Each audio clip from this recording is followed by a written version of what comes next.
Hey guys, welcome back to the channel. So today I got a quick video kind of explaining something and an issue that happened on a customer car due to parts issues. So in front of us we have a Hyundai. We did spark plugs on this engine and coil packs. Now about a month or two ago I made a video on this car. You guys saw me replace the spark plugs and the coils. The reason why we were replacing those is that this car has 100,000 miles. One of the coil packs was getting weak and causing a misfire. I suggested he replace all his coils and the spark plugs, and then he should be good for another 100,000 miles. I gave the customer a quote with parts and labor for all original parts from the dealer, and he just simply declined. He's like, oh no, that's too much money for the parts. Now, I can understand these coil packs can be very expensive. They're usually around $100 to $120 a piece. So the guy said, okay, he's like, let me see if I can find the parts cheaper online. And what I'll do is I'll come back and you can install them for me. And I was like, okay, not a problem. So a couple days went by, he got the parts and he brought the car. He's like, hey, I want you to install everything. So what I did was I went ahead and I took a look at the parts. And before I did the install, I did notice that the coil pack said Kia on the box. I don't know if they're genuine or if they're, aftermarket knockoffs with a box that says Kia. I don't know exactly. But they said Kia. I was like, okay, they look pretty solid. They look good. I was like, we'll go ahead and use them. And the spark plugs that he brought me were actually Bosch. Now, Bosch is a really good company. I got no issues with Bosch, but my main mentality here and the way I think is a Korean car should not be getting German parts. Now, some of you might say, what do you mean German parts? Germans do great when it comes to parts. Yes, they do. I do think Germans make pretty good parts.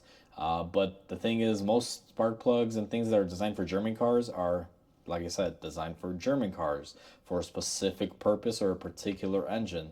And German cars always have some sort of goofy specs and things like that. Now, the spark plugs that he brought me are Bosch. These normally belong on a German style car. Now, I'm not saying that Bosch doesn't make spark plugs for this because they do. They did have a set. We installed them. But they may not be up to par for what this engine does or what it needs.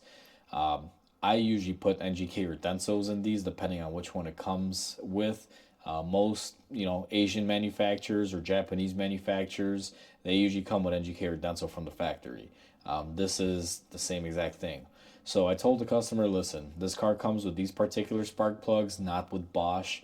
You should really put NGK or Denso spark plugs in it. And again, he's like, listen, I already bought the parts. I just want them installed. Can you go ahead and install them? I don't want to waste any more money. He's like, just put the Bosch ones in. And I should have said no, but at the same time, I'm like, okay, he's adamant and he is my customer. I was like, okay, I'll do it, but I'll do it only under one term, and that is that you're only paying me for labor, and I will install the parts. And if you have any issues, it is not my responsibility. I will not be giving you a warranty or any sort of labor claim. If something were to fail or break, it is on you. You will have to pay me my labor again. He's like, yeah, it's okay, not a problem. I'm like, okay. So I went ahead and I did it. And today I get a phone call. It's been about a month or two later. And the customer calls me. He's like, hey, my engine's making a ticking noise. And just to kind of illustrate the noise here, let me make the noise for you guys. So I don't know how well the camera picked that up, but basically I got the failed part in my hand, and that's the noise that it's making. So the car came in, and what happened with this car, guys, is I opened the hood because I could clearly hear a ticking noise coming from the engine. I honestly thought this guy had an engine issue. I thought maybe a valve or something, a piston ring or something was slapping around in there making noise because it sounded like a tick internally inside the engine. And I removed the front cover here, that little plastic cover they put on the engine, and I kind of listened in and I honed in to the noise being towards the front of the engine.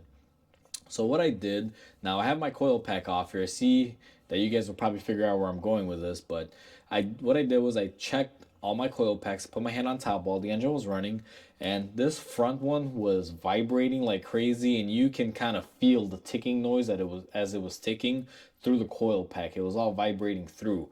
And all these other ones that I checked, they were nice and calm, like no noise, no issue or anything. So what I did was I went ahead and I removed my coil pack. I put my tool in there, I got my spark plug out, and this is what I was greeted with, guys. Now, this is a Bosch spark plug. Now, I put this in maybe 2 months ago, and this thing was clean when it went in. As you guys can see, she's pretty dirty. I wonder what happened here. Now, I can't really pause the video and let you guys ponder, so I'm just gonna tell you. So this spark plug failed. That's what caused the issue. Now, if you look at the spark plug, guys, now I'm gonna try to zoom it in. If you notice that I spin the collar, but the whole spark plug should spin. No. Well, look, the inside has separated from the outside. Now, there's only 3 or 4 possibilities that you can kind of say happened with this. Since this guy bought parts online, this could be a counterfeit Bosch product made cheaply. It could have failed because of that. That could be one. The second thing that it could be is that this was just a manufacturing defect and this is the legitimate product, but it just happened to fail. That's also, a good reason. That's a possibility. The third reason would be someone, when this thing was shipping, now you got to remember, inside of a shipping box, normally eBay or Amazon, they'll put a small item in a big box and this thing will just rattle all the way. That could have happened. It could have been damaged during shipping. Now, I don't know if the customer maybe had dropped it when he, handled it to get it from the box to bring it to the shop. Possibility he could have dropped it and this could have fractured on the inside and broken, causing this, and it wouldn't have showed until later on. Now, the fourth and thing that probably didn't happen, because I'll be honest with you guys, I'm here. I know how I work. I have a really good work ethic, or at least I believe so. I treat customer cars and things like that like they're my car. So there's a possibility that this may have not been torqued correctly, or let's say someone used the impact to put it on.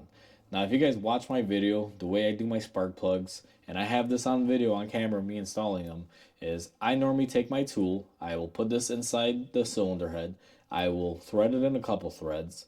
Then once it's secure and the threads are threaded by hand, I'll take my gun and I'll basically just run it down. Now, I'm not running it down full force, just enough until this thing bottoms out and it contacts and it stops. And my gun is always in the lowest torque setting, which is, a few foot-pounds, if that. Once I do that, normally what I do is I'll take my ratchet, just snug it to where it stops, and then I'll grab my torque wrench and I'll set it to proper torque. That's what I did in this one. Now, I don't always show the torquing process to you guys because this channel is not about, hey, you got to torque everything to spec or this or that. I don't want to be a part of any of that stuff because I know everyone feels very different about certain things. Some people like to torque to the exact Newton meter. Some people don't torque at all. I do it my way. You can do it how you do it. I'm not going to push my thing on you. So I don't typically show that on camera, but after the camera, what I showed on camera was I basically put this in by hand, ran it down with my gun, again, not very hard, very light, and put it together and torqued it off camera. Now, some of you might say, oh, this probably broke because you used a gun on it or something. And that's not the case, guys.